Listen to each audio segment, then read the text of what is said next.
Palabra y vida. Con el padre Manuel Horta, desde Sevilla.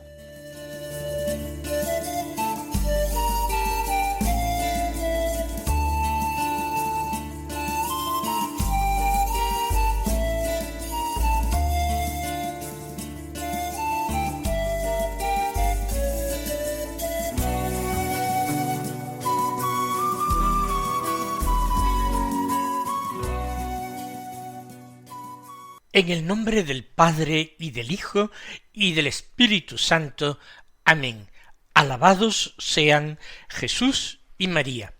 Muy buenos días, queridos hermanos, oyentes de Radio María y seguidores del programa Palabra y Vida.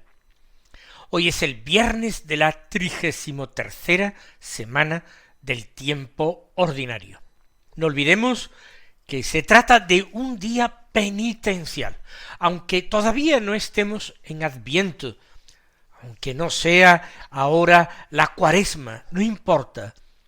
Todos los viernes del año, a menos que coincidan con alguna gran fiesta, son días penitenciales. Pero además, este viernes es día 21 de noviembre. Llevamos ya un par de meses de otoño y nos encontramos con esta memoria de la Santísima Virgen María, porque el 21 de noviembre la Iglesia celebra la fiesta de la presentación de la Santísima Virgen María. Propiamente lo que se recuerda es que la Santísima Virgen en un cierto momento, siendo niña, fue ofrecida, presentada por sus padres en el templo de Jerusalén, y que quedó allí para ser educada en el templo. Ciertamente no se conservan ningún tipo de textos que nos refrende esta costumbre de entregar niñas en el templo y que éstas fueran educadas allí. No quiere decir que se descarte, pero tampoco consta documentalmente. Lo que ocurre es que en el año 543, en esta fecha, se dedicó la iglesia de Santa María la Nueva, que estaba cerca de lo que había sido el templo de Jerusalén. Al dedicarse la iglesia, pues se puso una memoria de esta dedicación de María, del templo dedicado a María. ¿Qué es lo que nosotros recordamos? Que María estuvo dedicada al Señor desde su infancia.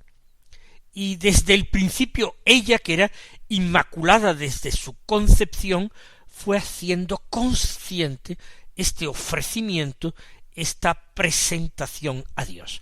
Así pues tenemos un origen histórico que radica en esta dedicación del templo de la iglesia de Santa María la Nueva, y por otra parte un sentido mariano o mariológico más plenamente histórico. Vamos entonces a escuchar la palabra de Dios, como cada día, comenzando por el Santo Evangelio, que es de San Lucas, capítulo 19, los versículos 45 al 48, que dicen así: En aquel tiempo Jesús entró en el templo y se puso a echar a los vendedores, diciéndoles: Escrito está, mi casa será casa de oración, pero vosotros la habéis hecho una cueva de bandidos. Todos los días enseñaba en el templo. Por su parte, los sumos sacerdotes y los escribas y los principales del pueblo buscaban acabar con él, pero no sabían qué hacer, porque todo el pueblo estaba pendiente de él, escuchándolo. Hemos escuchado la lectura de la expulsión de los mercaderes del templo por parte de Jesús. Hace algunos días, el pasado día 9, celebrábamos la fiesta de la dedicación de la Basílica de San Juan de Letrán, la catedral de Roma, la catedral del Papa. por su categoría litúrgica de fiesta, tenía lecturas propias. Y en esta fiesta, como evangelio, se tomaba precisamente la expulsión de los mercaderes del templo, pero en el cuarto evangelio, en el evangelio de San Juan. Curiosamente, San Juan sitúa este episodio al comienzo casi de la vida pública de Jesús, en el contexto de su primera ida a Jerusalén. Concretamente en el capítulo 2 del Evangelio de San Juan. Es como un signo que Jesús realiza para afirmar su vocación, su misión mesiánica. Él era el Mesías enviado por Dios para purificar el templo, para purificar el culto, para cumplir lo anunciado por los profetas. Sin embargo, en los otros evangelios, en los evangelistas llamados sinópticos, entre ellos San Lucas, este episodio se sitúa al final de la vida pública de Jesús, poco antes de comenzar los relatos de la pasión, en el último viaje que realiza Jesús durante su ministerio público a Jerusalén.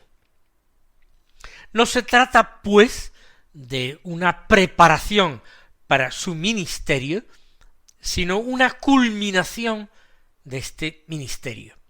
Y es posible que históricamente, a menos que Jesús realizara 2 purificaciones del templo, sino si fue solamente una vez que realizó este signo, parece más propio que lo realizara al final de su vida.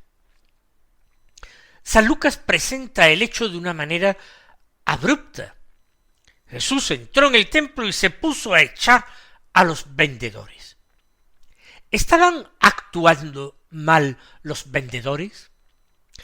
No particularmente. El culto en el templo se basaba principalmente en los sacrificios, en las ofrendas, y ofrendas también principalmente, no exclusivamente, pero principalmente de animales. Los sacerdotes se hacían expertos en el sacrificio, en la preparación de las víctimas. Pero no todos los que venían desde lejos acudían a Jerusalén a dar culto a Dios y a ofrecerle sus sacrificios. Podían llevar con ellos mismos un animal, si era de cierto peso. Además, en el templo no se permitía comprar nada como no fuera con dinero puro, es decir, no con el dinero extranjero, con el dinero acuñado por el Imperio Romano, que era el que circulaba habitualmente en toda Palestina y Siria. Ellos tenían su propio dinero, entonces había que cambiar el propio dinero, dinero manchado, dinero gentil, dinero por tanto impuro, por dinero puro. Y con ese dinero puro comprar lo necesario para el sacrificio. Quizás un animal, una oveja, un buey, o quizás simplemente un par de tórtolas, o un par de pichones, como ofrecieron María y José por el niño Jesús. Quizás María y José habían comprado aquellas palomas en el mismo templo. Quizás lo habían hecho. Por tanto, entraba dentro de la lógica que en el templo se comprara y vendiera. Ciertamente, cuando eso tiene que realizarse, siempre se presta a abusos. Siempre se presta al interés de los comerciantes de obtener el mayor beneficio, a veces rebajando la calidad o presencia de los animales que se vendían y exigiendo, en cambio, el dinero que se cobraría por un animal más fuerte, más joven o más sano. Por tanto, no se excluye de que realmente aquel comercio que se daba en el templo lo hubiera convertido en cueva de bandidos. Jesús, de hecho, cita una profecía para realizar otra. Mis casas será casa de oración. Sí, es el lugar donde se ofrecen sacrificios a Dios, pero se ofrecen sacrificios para entrar en comunión con Dios, en relación con Dios. Y lo importante no es el medio, que es el sacrificio. Lo importante es el fin, la relación con el Señor, la amistad con Él, la comunión con Él. Por eso, mi casa será casa de oración, porque la oración es el ámbito privilegiado en que esa amistad con Dios se vive. La oración es ese marco donde la comunión con Dios se hace efectiva, real, comunión de pensamientos, de afectos y sobre todo de voluntades. Sin embargo, Jesús acusa: la habéis convertido en una cueva de bandidos. Quizás no por el hecho de que se vendieran allí animales, quizás por el hecho de que se abusaba de este comercio verdaderamente monopolístico y se aprovechaba de la fe y de la devoción de los fieles para sacarles el dinero.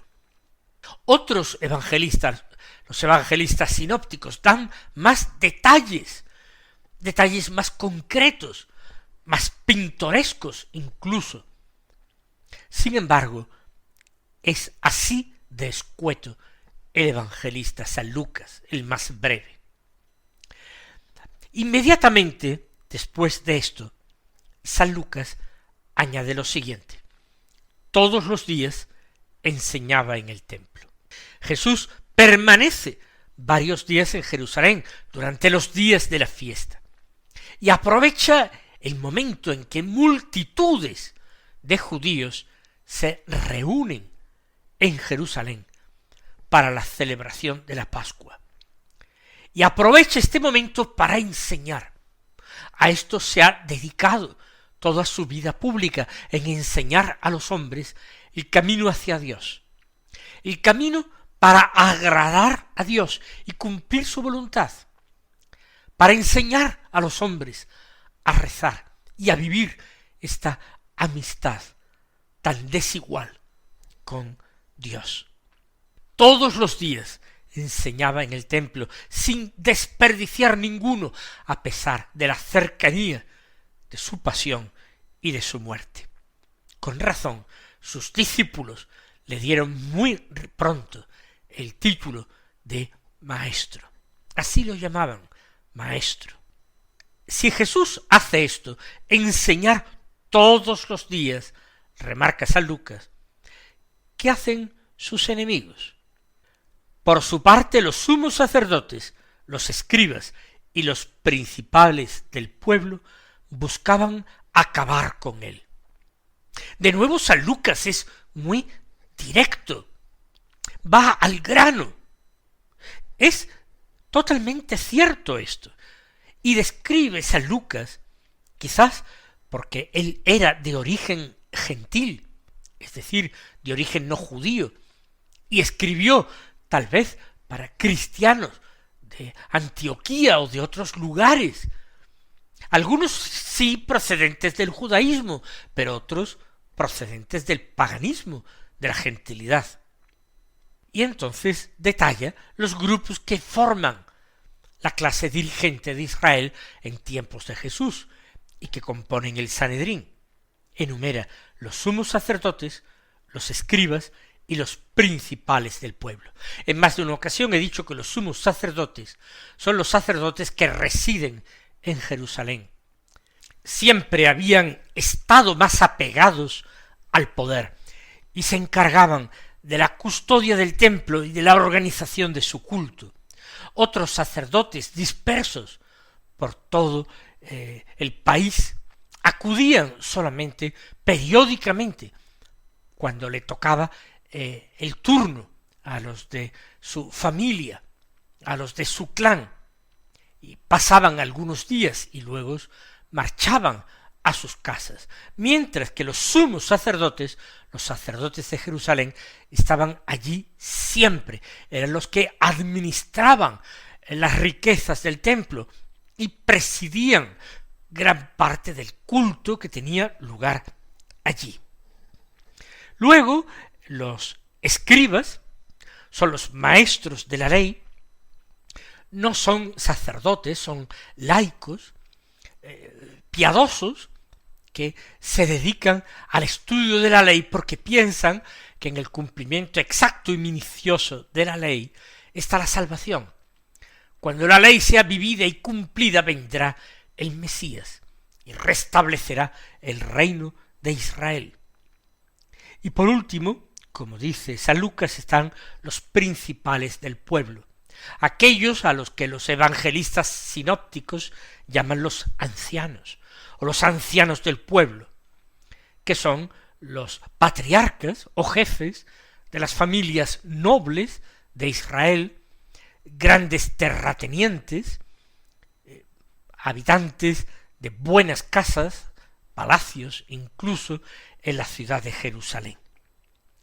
Ellos que tienen derecho a formar parte, como hemos dicho, de ese órgano supremo de administración de justicia y de gobierno de Israel, que es el Sanedrín.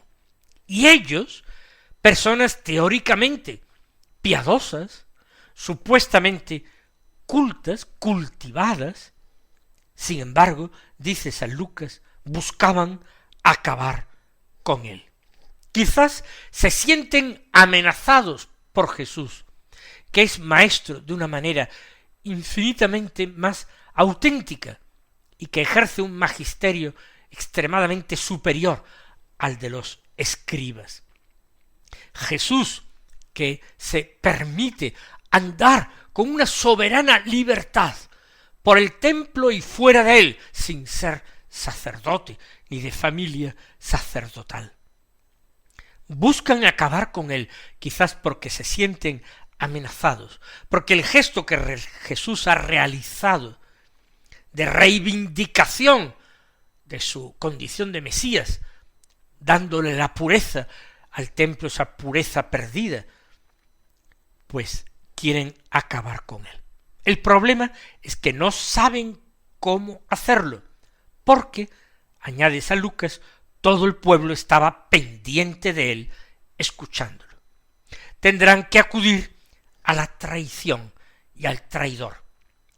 Tendrán que acudir a las artimañas, a la oscuridad, a la noche, un día, para prenderlo. Pero nosotros vamos a pedirle al Señor que esa casa espiritual, que somos nosotros mismos, templo del Espíritu, morada de Dios, que nosotros también sepamos limpiarnos y purificarnos y reordenar nuestras prioridades y darle a Dios lo que es de Dios, ya que también con gusto a veces damos al César lo que corresponde al César.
Escuchemos ahora la primera lectura, que ya sabemos que estos días es del primer libro de los Macabeos.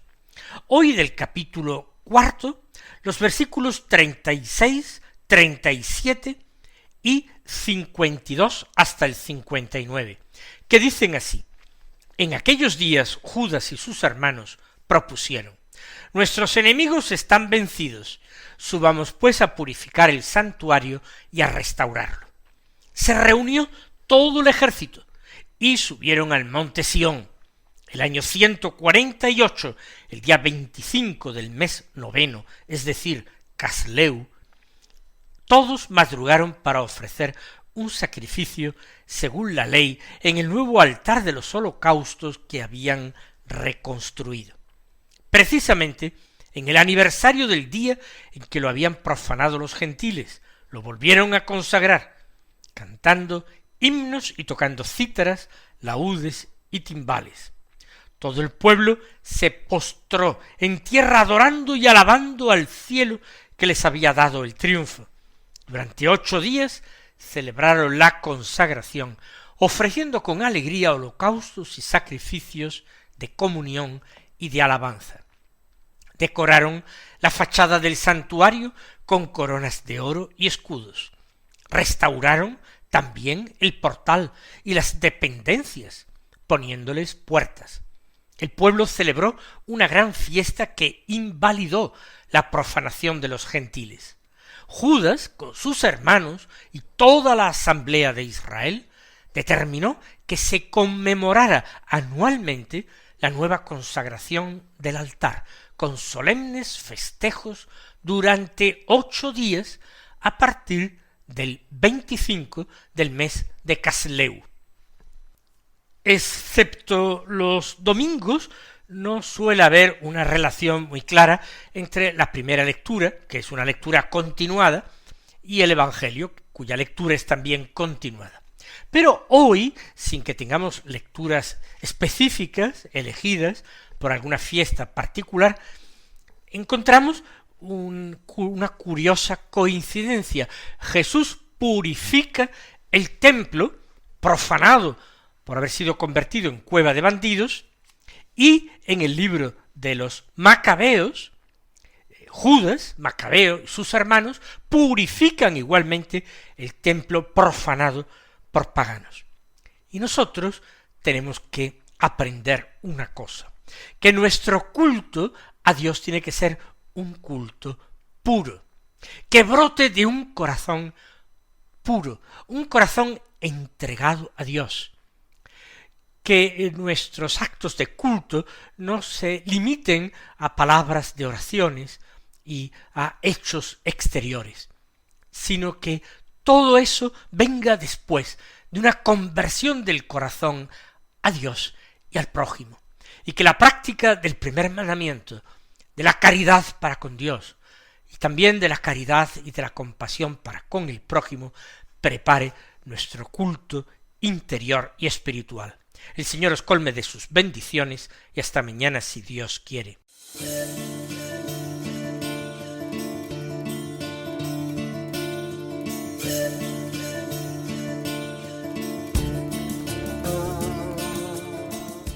Han escuchado en Radio María Palabra y Vida, un programa que dirige el Padre Manuel Horta.